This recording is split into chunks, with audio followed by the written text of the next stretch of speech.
Greetings. My name is Scott, and today what I'm going to teach you how to do is probably a little bit dangerous. It's probably a little bit illegal. I can't say that word. It's probably a little bit morally wrong. It might be against the law. But I swear that's just tea in there. Yes, it is. What you're going to need is you're going to need a glass with like a very thick bottom, because you don't want it to float. You're gonna need a pot. And the pot's gonna have to have a curved lid, concave, convex, concave side. All right, and it should be able to rest comfortably on the top of the pot like that. It must have a lid with a handle. It doesn't have to have a handle, but it'll be easier for you if it does, I think. Well, we'll see. I've actually never done this before, but I have seen it done. Okay, you're gonna need some ice. First, what we're gonna do is we're not, the reason this could be dangerous is if you were to use actual real alcohol to do this, you could create enough alcohol vapors, you could create a purification of alcohol that could be like explosive, like don't do this while you're smoking, but I'm not gonna use very much. This is like, I'm gonna use maybe 2 shots worth. That's it, not a lot. I don't think I'm not doing this over fire. All right, this is an induction stovetop. If you do this over flame, I'm warning you, you get what you get. You're gonna get what's coming to you for being stupid. All right, don't play with fire and alcohol fumes over an open flame. It's just not smart. All right, so first I'm gonna do is I'm just gonna pour this into here. All right, it's a pretty big, you like can't even see what's going on. Where's my flashlight? I know I have a flashlight here somewhere. Flashlight. There it is. All right, you can't even really see it there. See, there you go. There's the tea. All right, and now we're gonna fill this with ice. Hang out for a second. As you can see, I have placed the ice on the lid. Now, I'm going to remove the lid and just set it to one side for just a moment. Don't fall. And now I'm going to take the glass. I'm going to place it exactly in the center as best as I am able.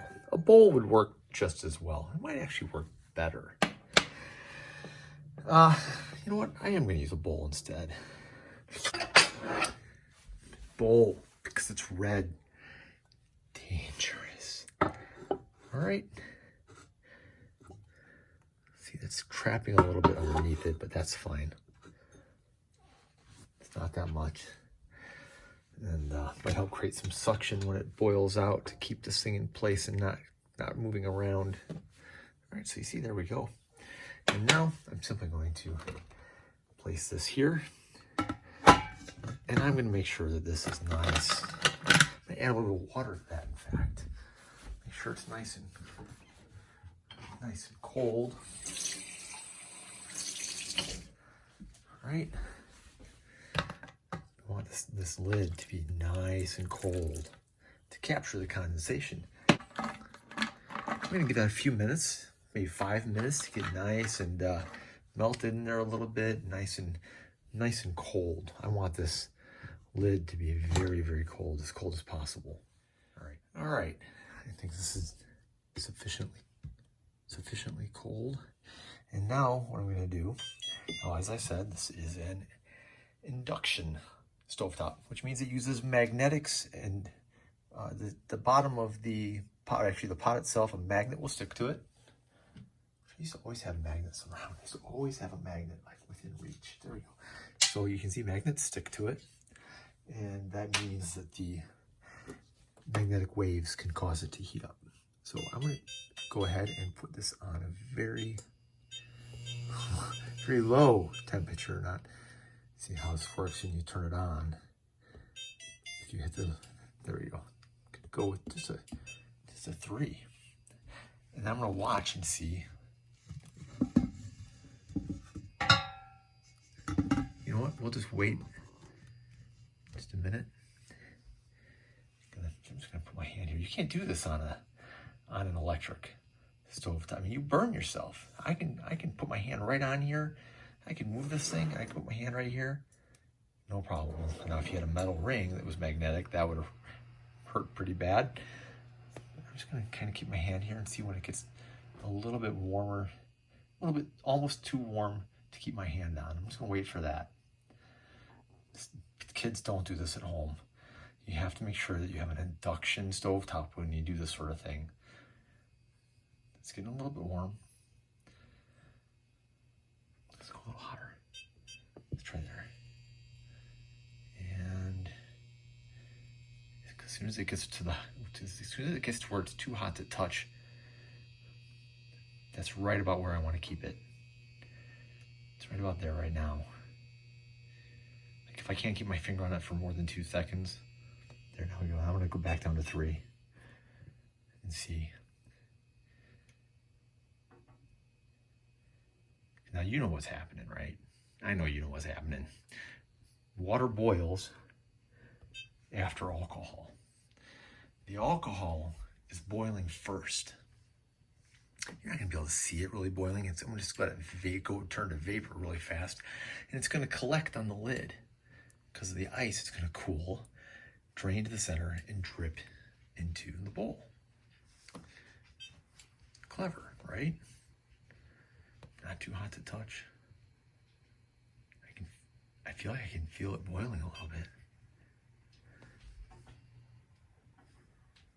Well, I'm going to take a look, and I'm going to monitor this. I'm going to keep doing this, and then I'm going to bring it back. So I took a peek by gently lifting both sides, and as I did, I saw some clear fluid dripping down. So things are going well. It's not nearly to boiling yet. As you can see, I can put my hand right on that. If this was boiling, I wouldn't be able to put my hand on it. Turn that down just a little bit. Just give it a little bit. Just going to go with low.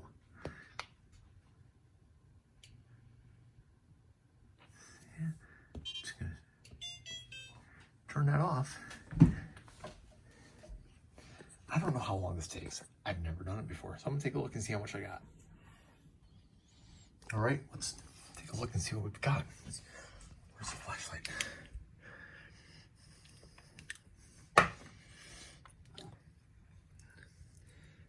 Look at that, clear fluid.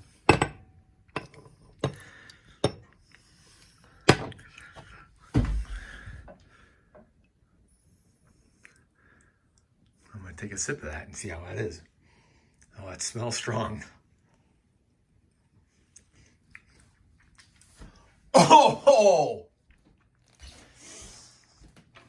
Boy, howdy. Don't yell, please. Take the very tiniest sip of that. What is it? It's alcohol. I made it from whiskey. You distilled your own alcohol? No, I would never do that. Just take a tiny, just touch it to your tongue. You'll get a sense of how much alcohol there is. I can smell it from here. You can smell it from there. I need the reaction. Sorry. You heard me in there, I shouldn't. So there you have it. That's how you can make some of your own, like, really high proof alcohol if you want to, have stronger alcohol for whatever reason. I'm not going to say why you would want stronger alcohol, but you just might want it.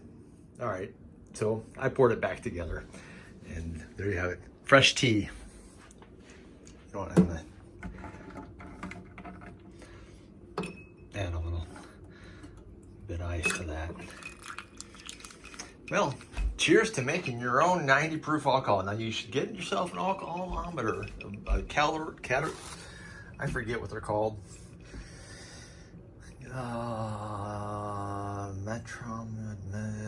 there's a, I don't know. So now there's two ways for testing for alcohol content. You can use a hydrometer or you can use a refractometer. The hydrometer is going to measure density. I'm not sure how accurate it is up to a certain point. What you're going to want to look for is something that gets you at least, that can measure at least 80%, if not higher. I think a hydrometer should be able to give you that ability to test all the way up to 100% alcohol, though I'm not sure. I'm just new at playing with this too. All right, have fun, subscribe, and let me know what else you want to know how to do, because I can probably figure it out. And again, you're doing this at your own risk. Start off small, a couple shots, just a little bit of tea there, and work your way up from there.